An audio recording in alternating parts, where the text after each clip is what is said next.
சிவாய நமஹ. முப்போதும் திருமேனி தீண்டும் ஆதிசைவர்கள் குலத்தில் சுந்தரமூர்த்தி சுவாமிகளினுடைய வழிவழி தோன்றல் திருவான்மியூர் அடியார்க்கு அடியன் சந்தோஷ் திருமேனி சிவாச்சாரியார் 2025 பிப்ரவரி மாதம் தமிழ் குரோதி வருடம் தை மாசி மாசம் கிரக நிலைகள். ரிஷபத்தில் குரு வக்ரம், மிதுனத்தில் செவ்வாய் வக்ரம், கன்னியில் கேது, மகரத்தில் சூரியன் புதன், கும்பத்தில் சனி, மீனத்தில் சுக்கிரன் ராகு.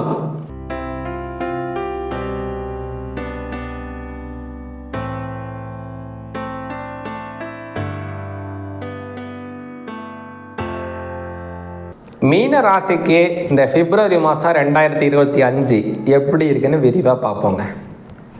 மீன ராசிக்காரங்களுக்கு சிறப்பு அம்சங்கள் பொருந்திய கிரக நிலைகள் இந்த மாதத்தில் நிறைய இருக்குது. என்னென்னங்கிறதையும் பார்த்துருவோம். இதில் கவனமாக இருக்க வேண்டிய கிரக நிலைகளையும் பார்ப்போம்.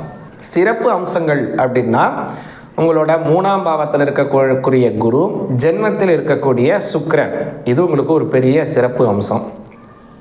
அதே மாதிரி 4ஆம் பாவத்தில் இருக்கக்கூடிய செவ்வாய் பகவானும் உங்களுக்கு ஒரு பெரிய ப்ளஸ்ஸு அப்படின்னு சொல்லலாம். சூரிய பகவானை பார்த்தீங்கன்னா உங்களோட 11ஆம் பாவத்தில் இருக்கார். அவர் 12ஆம் பாவத்துக்கு வர்றாரு. 11ஆம் பாவத்தில் இருக்கிறதும் உங்களுக்கு ப்ளஸ்ஸு தான், 12ஆம் பாவத்தில் வருவதும் உங்களுக்கு ப்ளஸ்ஸு தான். அது ஒரு சிறப்பு அம்சம்தான். ஆனால் 12ல் மறைவு ஸ்தானமே நீங்கள் நினைக்காதீங்க. அது என்ன ப்ளஸ்ஸு, அது என்ன சிறப்பு அம்சம் அப்படிங்கிறத விரிவாக சொல்கிறேன். அப்புறம் எதுலெல்லாம் நீங்கள் கவனமாக இருக்கணும், எந்த கிரக நிலைகள் அப்படின்னு பார்த்தீங்கன்னா உங்களோட 12ஆம் பாவத்தில் இருக்கக்கூடிய சனி பகவான், அது 7.5 சனி. அப்புறம் உங்களோட 7ஆம் பாவத்தில் இருக்கக்கூடிய கேது பகவான், இதிலெல்லாம் நீங்கள் கவனமாக இருக்கணும் மீன ராசிக்காரங்க. சரி, இப்போ முதல்ல சிறப்பு அம்சம் என்னென்ன, அதனால என்னென்ன நன்மைகள் அப்படிங்கிறத விரிவாக பார்ப்போம். முதல்ல சொன்னேன் இல்லையா, சுக்கிரன் உங்கள் ஜென்மத்தில் இருக்கக்கூடிய சுக்கிர பகவான். அடுத்தது உங்களோட 3ஆம் பாவத்தில் இருக்கக்கூடிய குரு பகவான். ஜென்மஸ்தானம் அப்படிங்கிறது உங்களுடைய சரீரம், உங்களுடைய தோற்றம், உங்களுடைய நடை உடை பாவனை, உங்களை நீங்கள் மற்றவர்களுக்கு வெளிப்படுத்தக்கூடிய தன்மை, இது எல்லாமே உங்களுடைய ஜென்மஸ்தானத்தை வச்சு தாங்க சொல்ல முடியும். அந்த இடத்துல சுக்கிரன் வராரு. அப்போது ஜென்மஸ்தானாதிபதி குரு, அவர் 3ஆம் பாவத்தில் இருக்கார். அப்போ அந்த 3ஆம் பாவாதிபதி ஜென்மஸ்தானம், ஜென்மஸ்தானாதிபதி 3ஆம் பாவம், இதுக்கு பெயர் பரிவர்த்தனா யோகம். அதுவும் குரு சுக்கிர பரிவர்த்தனா யோகம்ங்கிறது ரொம்ப சிறப்பு. அதில் முக்கியமாக மீனராசிக்கு, ஏன்னா இது ஒன்று தேவகுரு, இன்னொன்று அசுரகுரு. பொதுவாகவே மீன ராசிக்கும் சுக்கிரனுக்கும் ஆகவே ஆகாது. ஏன்னா இவர் தேவகுரு, அவர் அசுரகுரு இல்லைங்களா. 2 பேருமே தொழில் ரீதியான போட்டிக்காரங்க.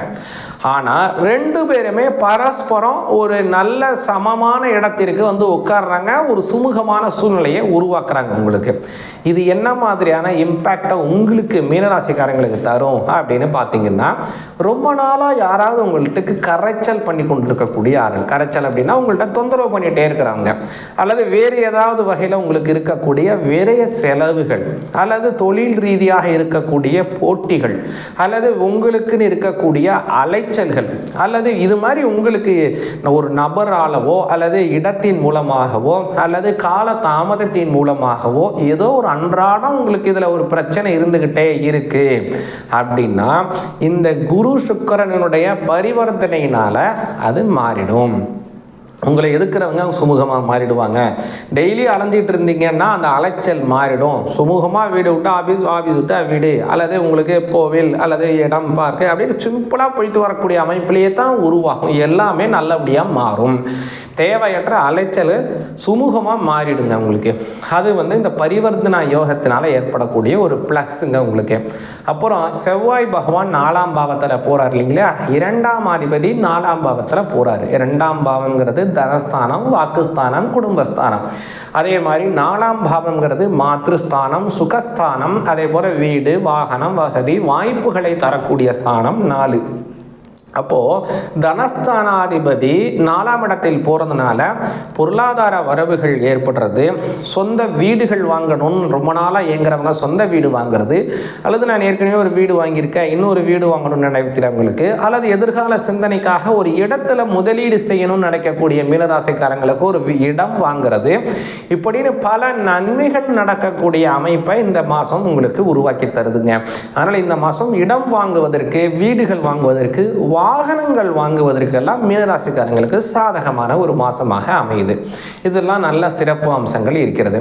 இன்னொரு முக்கியமான சிறப்பு அம்சம் என்ன அப்படின்னு பார்த்தீங்கன்னா, சூரிய பகவானை சொல்லலாம். அவர் 11ஆம் பாவத்தில் இருக்காரு. 11ஆம் இடத்துல இருக்கக்கூடிய சூரிய பகவான் 6ஆம் அதிபதி. அதனால் பொதுவாக 11 சூரியன் இருந்தாலே அரசியல் சம்பந்தப்பட்ட நபர்கள்னாலேயும் உங்களுக்கு பெரிய நன்மைகள் ஏற்படும். அதே மாதிரி சுய தொழில் செய்கிறவங்க, வெளிநாட்டுக்கு ஏற்றுமதி இறக்குமதி செய்கிறவங்க, இந்த மாதிரி துறை செய்கிறவங்களாக இருந்தாலும் சரி தான், மாத சம்பள அடிப்படையில் நீங்கள் வேலை செய்கிறவங்களாக இருந்தாலும் சரி தான், உங்களுக்கு இந்த மாதத்தில் ஒரு பெரிய சிறப்பு அம்சத்தை சூரியன் தராரு. அதன் மூலமாக லாபம் உயர்வது, அதே போல் இப்போ நிறைய முகவர்கள் உங்களுக்குன்னு இருக்கக்கூடிய கஸ்டமர்ஸ் அதிகரிக்கக்கூடிய அமைப்பையும் சூரியன் உருவாக்கி தராரு.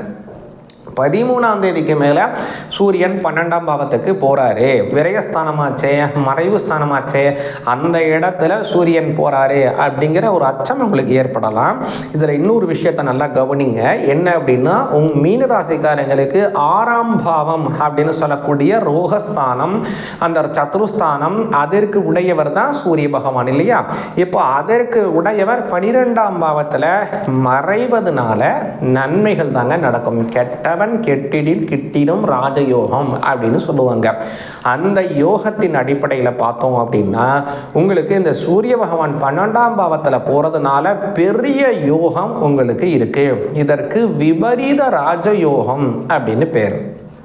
அப்படியான ஒரு ராஜயோக அமைப்பு மீனராசிக்காரங்களுக்கு சூரிய பகவான் உருவாக்கி தராருங்க. இதில் நீங்கள் கவனமாக இருக்க வேண்டிய அம்சம் என்னன்னு பார்த்தீங்கன்னா, 7ஆம் பாவத்தில் இருக்கக்கூடிய கேது.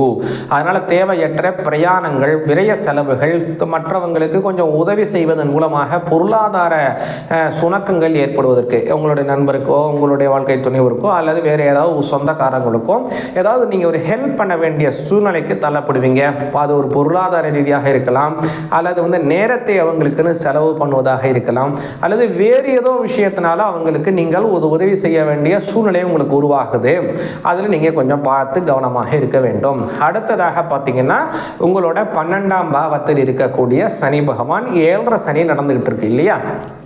அதனாலேயும் ஏற்படக்கூடிய தாமதம், பொருளாதார ரீதியாக கொஞ்சம் தேவையற்ற செலவுகள், இதிலெல்லாம் நீங்கள் ரொம்ப கவனமாக இருக்கணும்.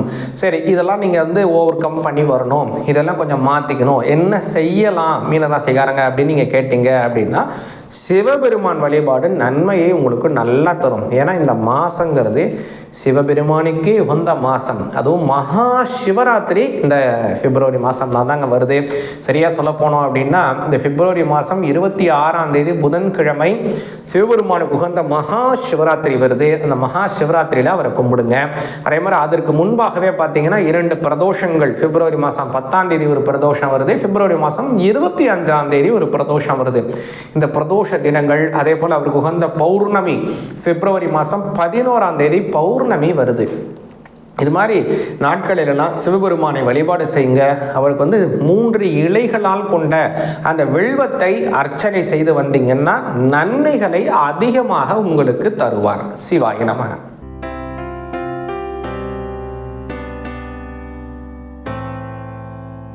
வாக்கிய முறைப்படியான பஞ்சாங்கம் சரியா, திருக்கணித முறைப்படியான பஞ்சாங்கம் சரியா? இது ஒரு $1,000,000 கேள்வி. இது இப்போ ஒரு குறிப்பாக சொல்லணும் அப்படின்னா, இந்த வருடம் மார்ச் மாதம் சனி பெயர்ச்சி திருக்கணித முறைப்படி நடக்குது. வாக்கிய முறைப்படி பார்த்தீங்க அப்படின்னா 2026 அடுத்த வருஷம் மார்ச் மாதம் சனி பெயர்ச்சி நடக்குது. சற்றேறக்குறைய 1 வருஷம் கேப்பு. இது திருக்கணித முறைப்படி சனி போயிட்டார், வாக்கிய முறைப்படி சனி போகலை, அடுத்த வருஷம் தான் போகிறார். இப்போது என்னங்க இது, ஒரு ஜாதகங்கிறதே ரொம்ப ஒரு கஷ்டத்தில் இருக்கும். இந்த ஜாதகத்தை பார்த்தா நன்மை வரும்ன்ட்டு வரும். ஆனால் அந்த ஜாதகத்திலே ஒரு குளறுபடியாக இருக்க, எதை நாங்கள் நம்புறது, எதை நாங்கள் அனுஷ்டிக்கிறது அப்படிங்கிற ஒரு சந்தேகம் மக்களுக்கு வரும் இல்லையா? இப்போ அந்த வாக்கியம் திருக்கணிதம் இதுல எது சிறப்பு அப்படின்னு முதல்ல நம்ம பார்ப்போம். முதல்ல திருக் அப்படின்னா என்ன? திருக்கணிதம் அப்படிங்கிறது பார்வையை வைக்கிறது. ஒரு நம்ம பார்க்கறதுக்கு அது எப்படி இருக்கோ அதை வைத்து எடுத்துக்கிறது திருக்கு. அதனால தான் அதற்கு திருக்கணிதம் அப்படின்னு பேர்.